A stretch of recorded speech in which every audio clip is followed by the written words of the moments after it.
그 사람의 결핍을 어떻게 채워줘요? 명품 사주면 돼요?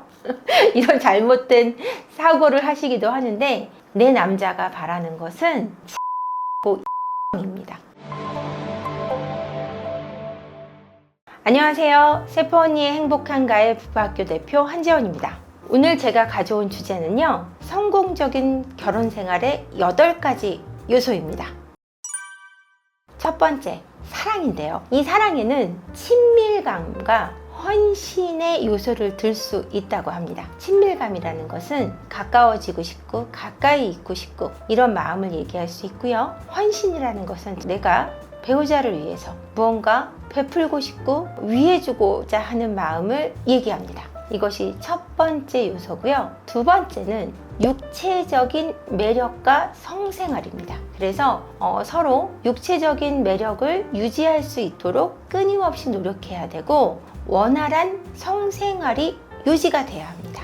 세 번째는 낭만적인 감정의 유지를 들 수 있는데요. 로맨틱한 분위기, 정서적인 교류를 이야기할 수 있겠죠. 네 번째는요, 자녀를 둔 분들에게 포함이 되는데요. 부모 역할에 협동을 들 수 있습니다. 그래서 아이를 낳아서 서로 부모로서의 역할을 얼마나 잘 해주는가가 부부 생활에 큰 영향을 끼친다고 볼 수 있습니다. 다섯 번째는요, 생활을 위한 부양, 책임, 생활의 이행을 들 수 있습니다. 경제활동의 중요성을 들고 있다고 보시면 되는데요. 내가 책임을 다해 경제적인 활동을 하고 있는지, 이 가정생활이 유지가 될 수 있는 기반을 잘 마련하고 있는지도 중요한 요소로 자리 잡고 있다고 합니다. 그리고 여섯 번째, 성숙이라는 개념을 들 수 있는데요. 성숙에는 유아적인 태도를 벗어나서 어른스러운 태도를 유지하는 것이라고 책에 나와 있습니다.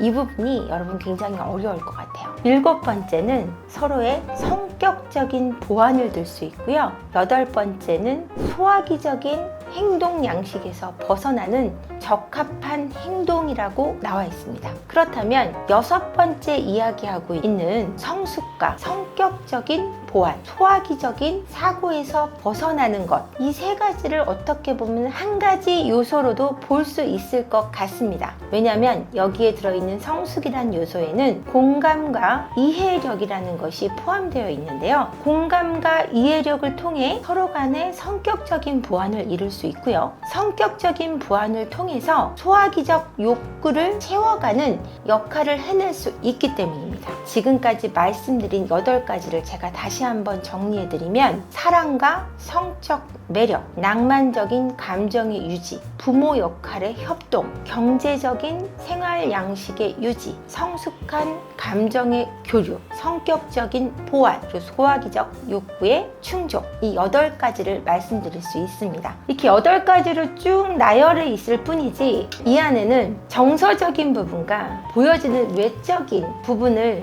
나누고 있다고 보시면 됩니다. 정서적으로는 사랑과 그리고 공감적인 대화를 이야기하고 있고요. 외적인 부분으로는 경제적인 활동과 그다음에 서로 부모로서의 역할을 얼마나 잘 해내는가, 이 2가지를 들고 있다고 보시면 됩니다. 그래서 얼마나 육체적이고 정서적인 그 2가지 측면을 잘 보완해 주는가 라는 것을 결혼 생활의 성공 요소로 볼 수 있다고 생각하시면 됩니다.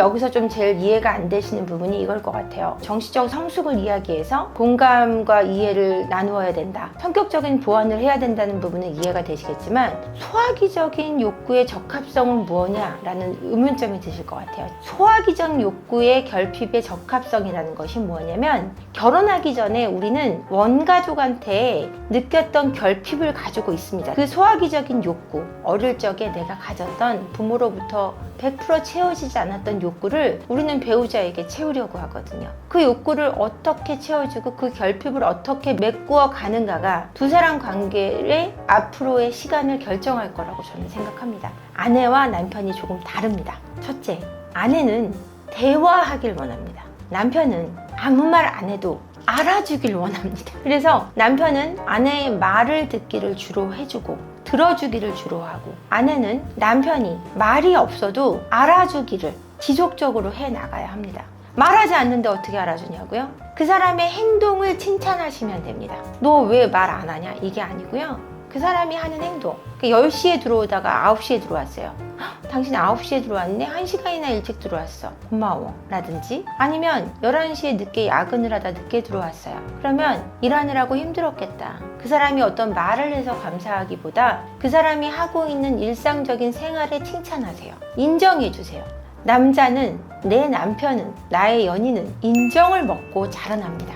그거를 모르셔서 그 사람의 결핍을 어떻게 채워줘요? 명품 사주면 돼요? 이런 잘못된 사고를 하시기도 하는데, 내 남자가 바라는 것은 내 행동에 대한 칭찬이고 인정입니다. 그리고 내 아내가 바라는 것은 내 존재 가치에 대한 찬사예요. 당신이 있어서 행복하다.